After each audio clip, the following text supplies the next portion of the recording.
got our rifles put together, we got the scope mounted, we got it bore sighted. It's time to go shoot.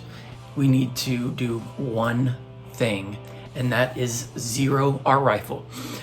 This phase is what I call the initial zero, and I'll explain everything, and that is what's coming up next on Into the Wind.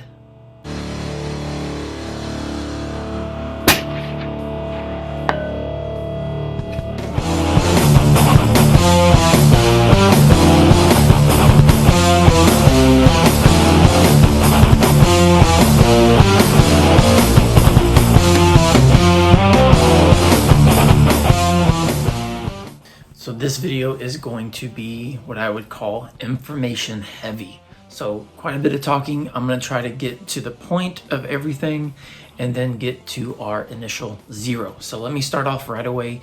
Is even on our zeros, we're actually going to be zeroing and re-zeroing, and I'll explain why. First thing is first though, this is the time, if you watched my basic equipment video, that, went over some of the basic equipment, definitely check that out. But this is the time where we're going to need to start filling out our dope book. So I want to go over the dope book again really quick. These aren't too terribly expensive. I think I actually got this on Amazon. But let me just run over this real quick. So this is the Storm Tactical. It's called the Precision Rifle Data Dope Book. They make several different ones. This is the 6-ring, and then you can buy, I don't remember if it comes in a kit, but it's a Write in the Rain, all-weather writing paper, blah, blah, blah. And there's a code on here, C9200. So if that helps you out in any way, definitely go pick up one of these, because we are going to need to keep track of our data starting now. If you look at one of these, I want to say the entire thing ran something in the $60 to $70 range. It can be expensive to justify that, but here's how I am going to help you justify that. Is when we keep track of the data that we're going to start keeping track of when we start shooting from our very first bullet, it is going to save us a ton of money in ammo, a ton of money. So I promise you, just go get one. If you just don't have the money to get it, it's okay. You can just make one. I think I bought one of these it's just a little 5-star book, and we are going to keep track as much data that is going to be useful to us. So I like to start collecting data right away. So the reason I'm calling this video our initial zero is because, first of all, we haven't gone through the fundamentals of marksmanship yet. That's going to be one of the next videos.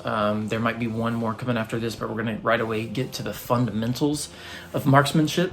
So if you're a fairly experienced shooter, but you don't know what the fundamentals are, the way that you possibly, most likely, the way you shoot right now is going to change once you learn the fundamentals.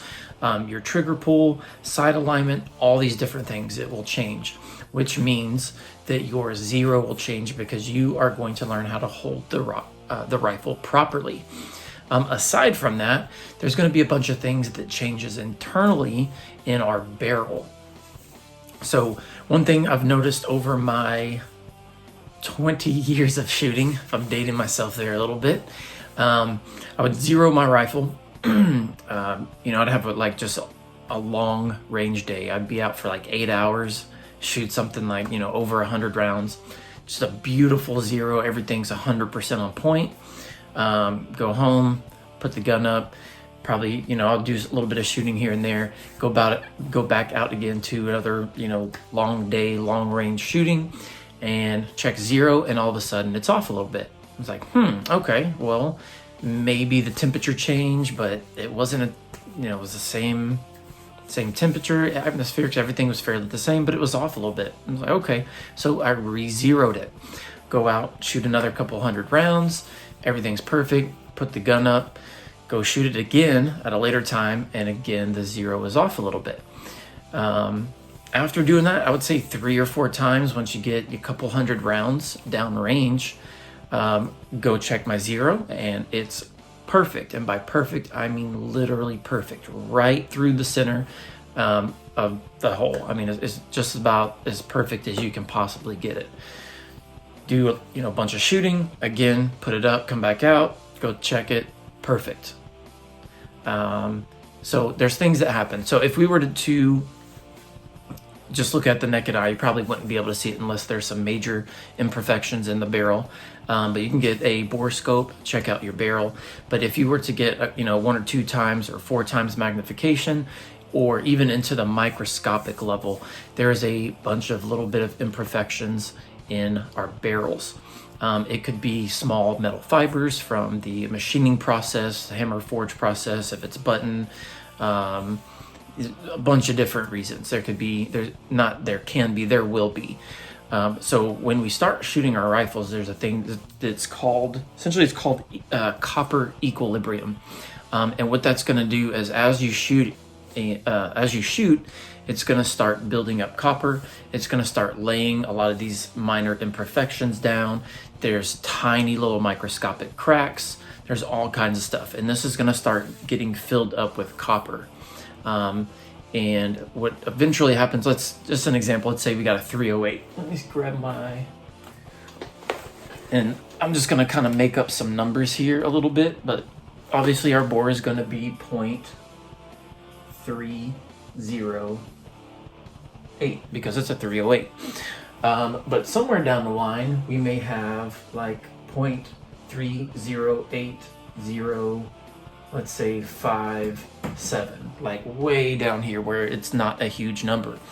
But once we get maybe 50 rounds in, maybe this comes up to from 308057 to 308099. So it's a little bit tighter. Now it's extremely tiny, but we get another 50 rounds, another 100 rounds, maybe we get down to 0.308, 1 something, even further down, 112, whatever. I don't know. I don't have that kind of equipment to test that.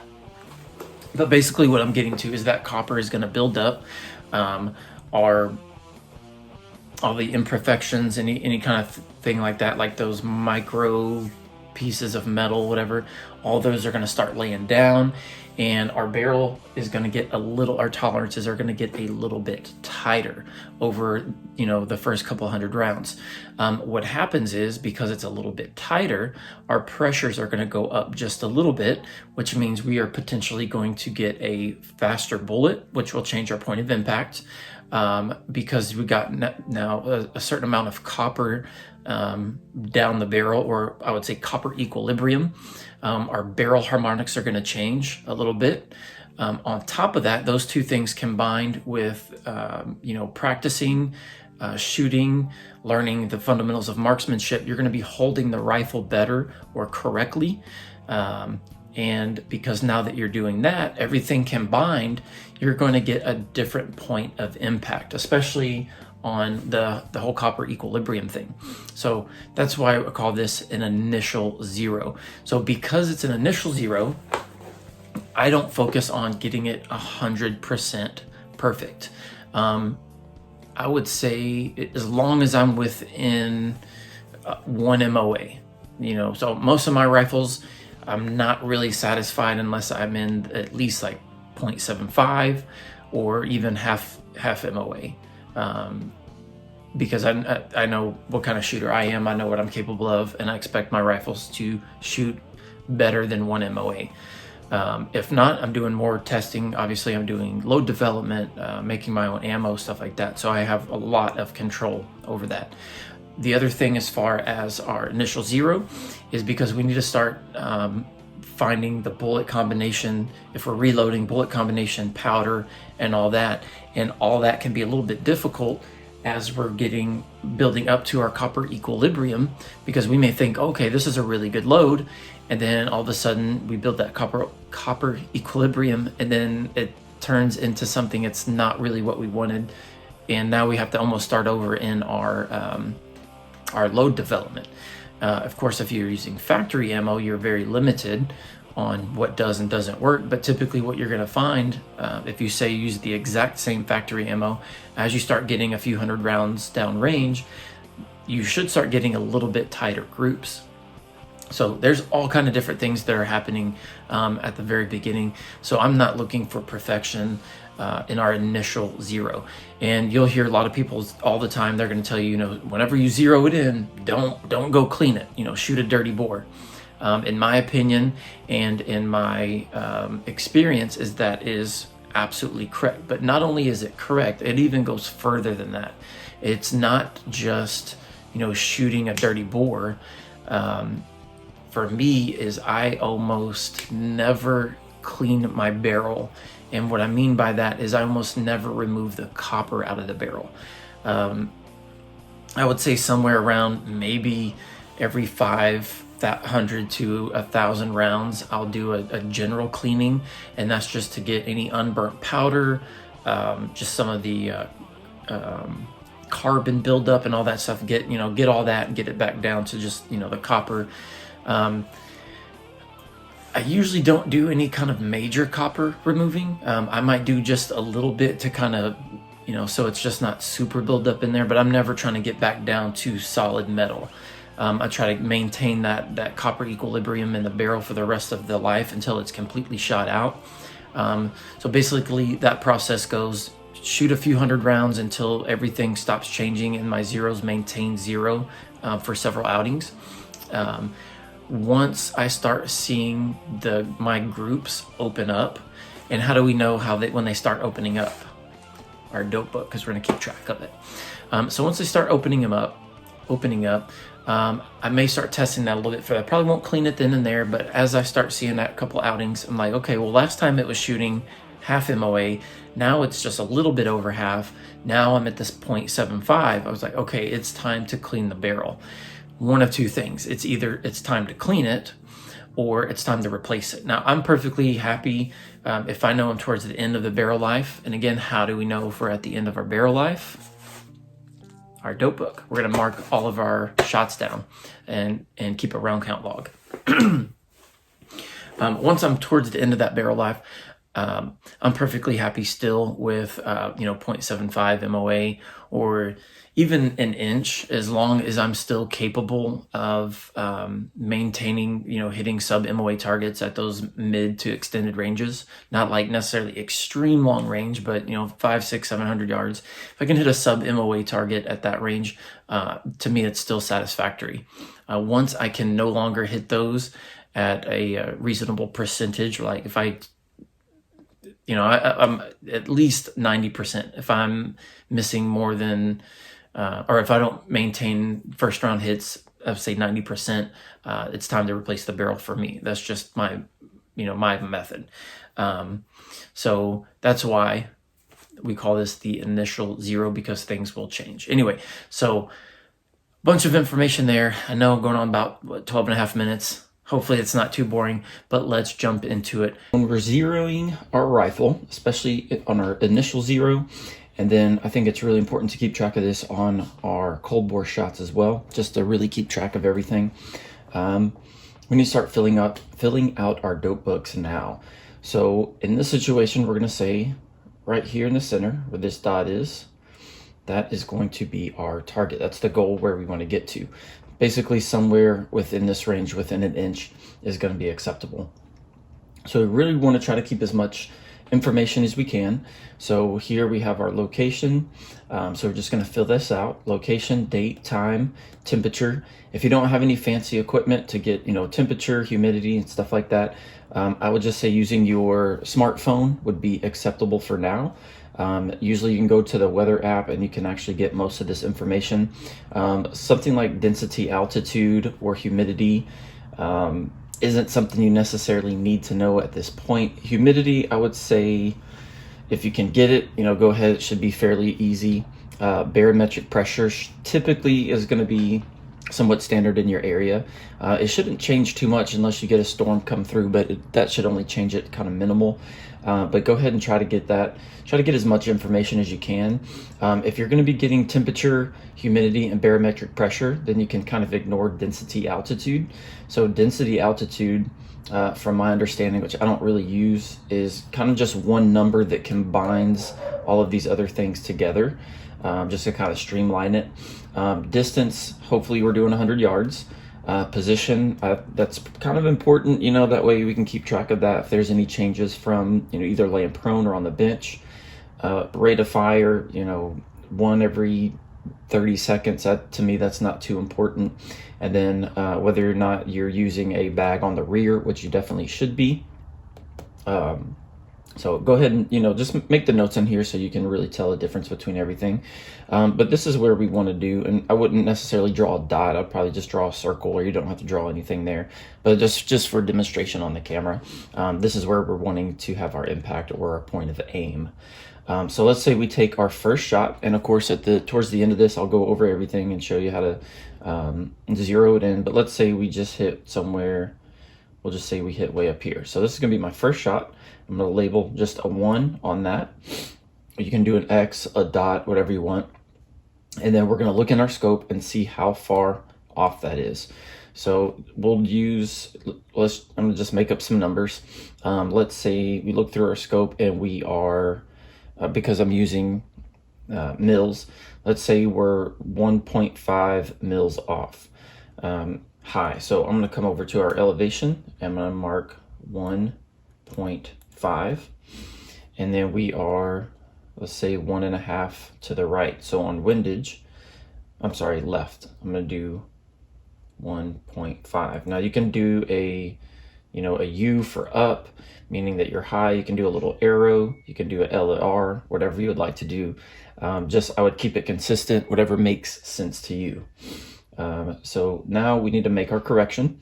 So we know that we're 1.5 high and 1.5 left. So we're gonna make that correction in our scope, and then we're going to send another shot. So let's say that one hits here. So we're gonna take a look at that, and we're gonna say half minute, or let's say half mil high. Don't forget to label it 0.2 or 2, I'm sorry, for our second shot. We'll say half a minute high, and I'm sorry, half a mil high. So we'll go over here to shot number 2, do 0.5, and let's say 3.3 mils to the right, 0.3, and I'll do a little R for right. It's typically what I do.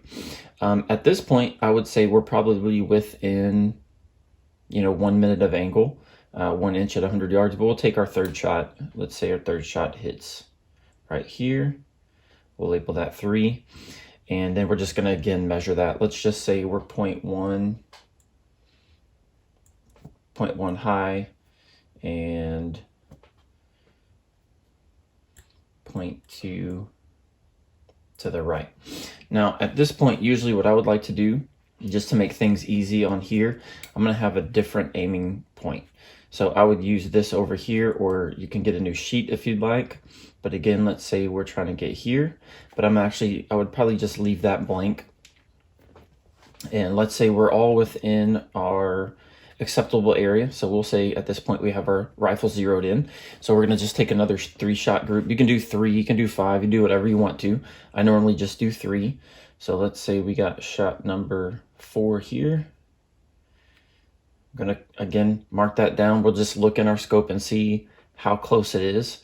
So let's say again we're 0.1 high and 0.1 left. And we'll do shots 4, 5, and 6. And we'll say that we are officially zeroed in, but I still want to mark these down. We'll just say elevation, we'll do 0 because it's perfect, and 0.1 left. And 6, we'll say 0 because it's perfect, and 0.1 to the right. Or you don't even have to mark left and right. You can actually reference that right over here. So as far as what ammunition we're using, let's just say we're using 147 ELD M and then factory. And then any kind of notes I want to make on here. So I would say that this is, since we're doing 6 shots, this is, I would do new gun first.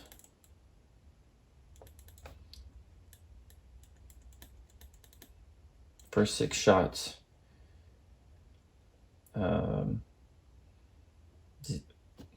Establishing 0. All right, so now we have everything set up here, and you'll have the date and all that. And then next time we go out to the range, we can test this.